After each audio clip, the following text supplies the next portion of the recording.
Cher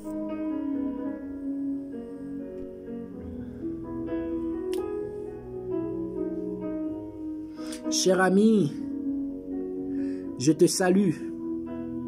Sois béni, je bénis ta vie, je bénis ta famille, je bénis tes activités, je bénis ton grenier et je prie que la paix de notre Dieu, que cette paix soit ton partage. La paix qui surpasse toute intelligence. C'est comme ça que Dieu l'a décrit. C'est une paix qui, quand elle habite ton cœur, tu deviens une personne inébranlable face aux difficultés de la vie, face aux vicissitudes de la vie, face aux obstacles de la vie. Quand tu as cette paix en toi, tu deviens une personne inébranlable. Je souhaite que tu m'accordes un peu de ton temps juste à écouter ce message qui est un message précis, un message qui parle de la destinée de l'homme, notre destinée commune.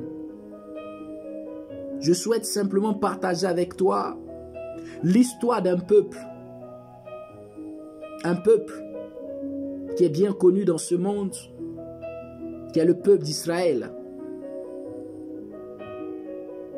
Frère, au cours de la vie de ce peuple, il fut un temps où ce peuple a dû passer près de 400 ans dans un territoire en terre inconnue, qui est l'Égypte.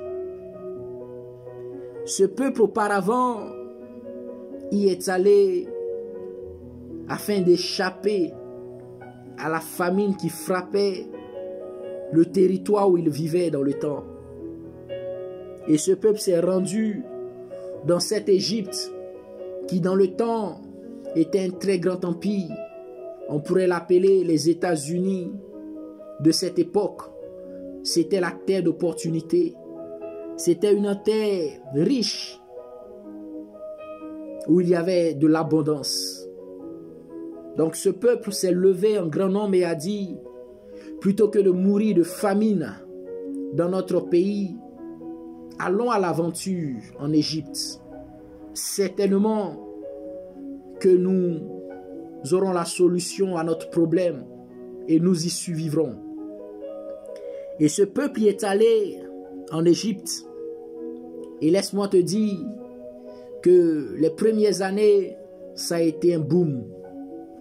Il y avait tellement d'abondance que ce peuple s'est installé, s'est mis à son aise en Égypte et a commencé à y vivre, a commencé à y trafiquer, a commencé à commercer, a commencé à réaliser des projets en Égypte. Et c'était la belle vie. Et voici que ce peuple devenait grand et puissant. Et un nouveau roi est arrivé en Égypte, un nouveau pharaon. Et il a vu la menace de ce peuple face aux Égyptiens. Comme ça peut être le cas aujourd'hui dans plusieurs pays qui se sentent menacés par des étrangers. Et ce roi, ce pharaon, comme on appelait dans le temps, il a décidé, il a pris une série de décisions et l'une d'entre elles a consisté à faire de ce peuple-là un esclave, à soumettre ce peuple à un travail forcé, à un travail d'une dureté extrême, au point où les hommes valides mouraient les uns après les autres. Ce peuple a été soumis à une dure servitude. Ils ont travaillé d'arrache-pied, sous les fouets, sous la chicotte, sous les menaces des soldats, des officiers de l'Égypte. Et l'esclavage devenait dur et difficile. Ce peuple souffrait énormément. Ce peuple n'avait plus de dignité. Les pères de famille étaient maltraités. Les enfants voyaient leur père qui pleurait tous les jours. Des mères de famille qui devaient masser, qui devaient soigner les blessures de leur père. Des enfants même étaient assujettis à ce travail. Bref, c'était l'esclavage. Aucune dignité, aucun honneur. Ils n'avaient pas de droit de réponse. Ils n'avaient pas de droit. Ils n'avaient pas le droit de parler. Ils ne pouvaient pas s'exprimer. Et ce peuple vivait dans l'esclavage, sous la domination des maîtres qui le surveillaient étroitement. Même sa nourriture, tout ce que ce peuple devait manger, comment il devait se vêtir, les maisons qu'il devait construire, où il devait habiter, les éducations qu'il devait donner à leurs enfants, ce peuple n'avait plus d'identité. Eh bien, c'est ça l'esclavage. Ce peuple a été soumis à un dur labeur, à un maître qui était sans pitié, qui ne lui faisait pas de cadeaux. Et l'histoire de ce peuple dit qu'un matin, les pleurs des mères, les pleurs des enfants, les pleurs des pères, les pleurs des ancêtres, des vieillards de ce peuple s'est élevé devant le Dieu du ciel. La Bible dit que Dieu du ciel a entendu les pleurs et les cris de ce peuple. Et sachez-le, chers amis, que cette souffrance a duré plus de 400 ans. Plus de 400 ans. Plusieurs générations sous la servitude des maîtres durs et terribles qui ne lui faisaient aucun cadeau. Ce peuple a crié à Dieu. Ce peuple a pleuré devant Dieu. Et la Bible dit que le Dieu du ciel a décidé de mettre fin à cette souffrance et à ce calvaire. Il leur a envoyé un sauveur. Il leur a envoyé une personne qui allait les aider à sortir de cette situation d'esclavage. Et cet homme était Moïse. Et cet homme, après plusieurs négociations, sous la puissante main de Dieu, a réussi à sortir ce peuple de la main de ce tyran. Et ce peuple est sorti de l'esclavage. Quand ce peuple est sorti de l'esclavage, ce peuple a connu plusieurs miracles dans son histoire. Dieu a même fendu la mer Rouge pour que ce peuple puisse passer à sec et être très très loin du bourreau. C'était extraordinaire. Mais dans l'histoire de ce peuple, génération après génération, il fut un temps où la génération qui existait a oublié l'intervention de ce grand Dieu qui l'a délivré de l'esclavage et qui l'a fait sortir de cette souffrance. Et encore, ce grand Dieu ne s'est plus soucié d'eux puisqu'ils l'ont abandonné. Et voilà encore que dans l'histoire, dans le parcours de ce peuple, plusieurs nations, plusieurs pays, plusieurs peuples les attaquaient, les dépouillaient, leur arrachaient leurs biens. Ils étaient soumis encore à une adversité de la part de plusieurs peuples qu'ils rencontraient. Certains s'appelaient les Madianites, les Ammonites. C'était des peuples qui venaient leur faire la guerre, qui venaient leur arracher leurs récoltes, qui leur prenaient tout ce qu'ils avaient et qui les plongeaient dans une peur, à telle enseigne où souvent certains allaient se cacher dans des rochers. Et encore, ce peuple a crié à Dieu. Et le même Dieu s'est rappelé d'eux.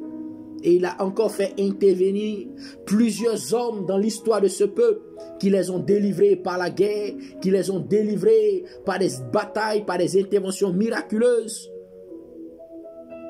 Et voici que ça a été des hauts et des bas dans la vie de ce peuple.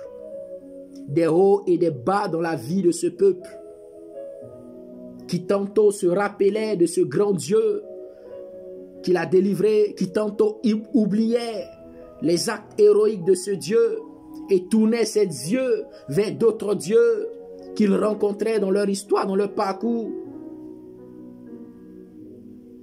Ça a été une vie de haut et de bas. Et le Dieu du ciel a regardé ce peuple, il a dit, la solution ne réside pas dans le fait que je leur suscite des personnes dans leur histoire pour les sauver chaque jour, chaque fois qu'ils crient à moi. Mais la solution réside dans le fait que le cœur de ce peuple doit m'être attaché. Frère, je préfère m'arrêter là sur l'histoire de ce peuple pour faire un parallèle avec ta vie. Sache que l'histoire de ce peuple n'est en rien différente de l'histoire de la vie de tout homme qui ne connaît pas Jésus-Christ. L'histoire de ce peuple n'est en rien différente de la vie de tout homme qui ne connaît pas Dieu. L'histoire de ce peuple n'est en rien différente de la vie de tout homme qui ne connaît pas le Dieu du ciel. Car frère, j'aimerais te rassurer d'avance. Il existe un seul Dieu dans le ciel. Et ce Dieu n'est révélé que par Jésus-Christ. Il n'existe sous les cieux aucune autre voie, aucun autre chemin, aucun autre nom que Dieu ait donné aux hommes par lequel les hommes puissent le rencontrer. La Bible dit que personne n'a jamais vu Dieu, mais le Fils unique qui est dans le sein du Père l'a fait connaître. Personne n'a jamais vu Dieu, mais le Fils unique qui est Jésus-Christ, qui est dans le sein du Père, l'a fait connaître. Laisse-moi te dire que l'histoire de l'esclavage de ce peuple en Égypte, c'est l'histoire de ta vie. C'est l'histoire de ta vie. Quand tu n'as plus de paix, quand tu n'as plus d'assurance, quand tu n'as plus de joie, quand ta famille connaît des situations rocambolesques, quand tu n'es plus maître de ta famille, quand il y a des fléaux qui frappent ta famille, quand il y a la mort qui s'installe dans ta famille, quand il y a le désordre dans ta famille, laisse-moi te dire que Israël a été soumis à l'esclavage d'Égypte. Mais aujourd'hui, quand tu ne connais pas Dieu, tu es soumis à l'esclavage d'un plus puissant que Pharaon. Tu es soumis à l'esclavage d'un plus puissant que l'Égypte. Tu es soumis à l'esclavage d'un adversaire vicieux, d'un adversaire rusé. Tu es soumis à l'esclavage de Satan. Quand tu ne connais pas Jésus-Christ, tu es soumis à l'esclavage de Satan.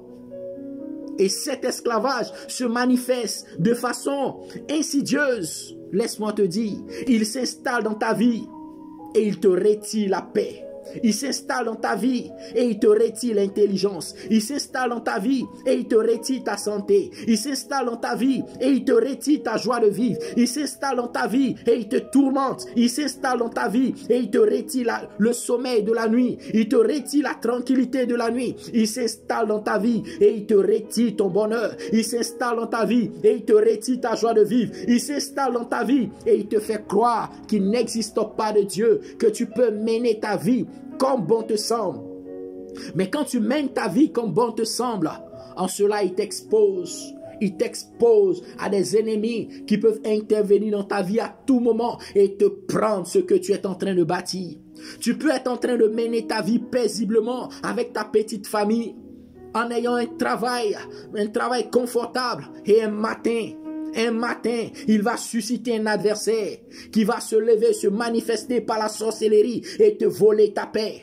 Tu peux être en train de vivre ta vie tranquillement en allant à l'école, en étant studieux à l'école. Et un matin, il va te frapper de folie en t'envoyant un ennemi invisible. Parce que tu n'as pas Dieu dans ta vie. Parce que tu n'as pas Dieu dans ta vie. Tu peux être en train de mener ta vie de jeune femme, de jeune mère au foyer. Et un matin, il va t'envoyer un ennemi qui va te voler ta joie de vivre en te frappant de stérilité. Il va t'envoyer un ennemi qui va te voler ta joie de vivre en te frappant de maladies incurables. Il va t'envoyer un ennemi qui va te voler ta joie de vivre en t'arrachant ton mari. Il va t'envoyer un ennemi qui va te frapper de ta joie de vivre en te retirant la paix. Je suis en train de te dire que si ta vie n'est pas en Jésus-Christ, tu es exposé à l'esclavage de ce monde. Et laisse-moi te dire que le maître de cet esclavage, il est plus puissant que Pharaon. Il s'agit de Satan. Et Satan est bien réel. Et Satan est bien réel et il se manifeste aujourd'hui de plusieurs façons. Il est bien réel. Frère, écoute-moi. Ne te laisse pas assujettir à un maître qui sera sans pitié, qui va te maintenir dans une servitude où tu n'auras aucune porte de sortie.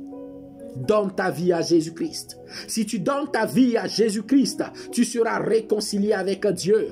Et tu seras uniquement l'esclave de Jésus-Christ. Mais laisse-moi te dire que l'esclavage en Jésus-Christ est un délice. L'esclavage en Jésus-Christ est un délice. Ne te laisse pas être esclave de Satan. Ne sois pas esclave de Satan. Parce que quand tu es esclave de Satan, tu ne peux rester chez toi à la maison. Tu passes toutes tes nuits dehors dans les bois de nuit. Tu ne comprends pas pourquoi. Tu veux en sortir, mais tu ne peux pas. Tu passes toutes tes nuits entre les bras d'hommes. Tu pars d'homme à homme en ayant des rapports sexuels avec toutes sortes de personnes et tu ne peux pas en sortir. Quand tu es esclave de ce maître-là, tu n'as pas de paix. Tu ne sais pas quand est-ce qu'il va décider de t'ôter la vie parce que tu es livré à toi-même. Frère, ne laisse pas un inconnu être maître de ta vie. Donne ta vie à Jésus-Christ afin d'être au contrôle de ta propre vie. Ne te laisse pas être l'esclave du prince de ce monde, du roi de ce monde qui est Satan. Mais donne ta vie à Jésus-Christ. Bien-aimé, si tu veux faire ce pas, si tu veux donner ta vie à Jésus-Christ et fuir l'esclavage de ce monde, je t'invite à faire cette prière avec moi. Seigneur Jésus, je te donne ma vie. Pardonne-moi mes péchés et accepte-moi dans ton royaume. Je suis misérable et je suis aujourd'hui l'esclave de ce roi, de ce prince, de ce monde. Mais je veux croire en toi, Jésus-Christ. Accepte-moi comme ton fils dans ta maison. Et laisse-moi te dire que si tu viens de faire cette prière, tu es né de nouveau et tu es accepté dans la maison du Seigneur. Maintenant, la seconde étape à faire, bien-aimé, est de te rendre dans une église où Jésus est prêché. Tu peux t'asseoir dans ta maison et prier et demander à Jésus-Christ de te conduire dans une église qui prêche en son nom. Et Jésus-Christ le fera.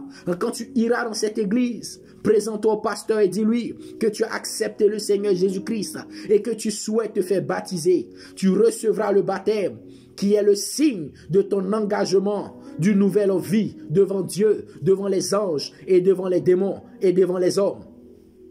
Et tu feras partie de la famille du Seigneur. Que Dieu bénisse ta vie et que Dieu t'accompagne dans cette nouvelle destinée. Ne sois plus l'esclave de Satan, mais sois l'ami de Dieu. Dans le nom de Jésus. Amen. Sois béni.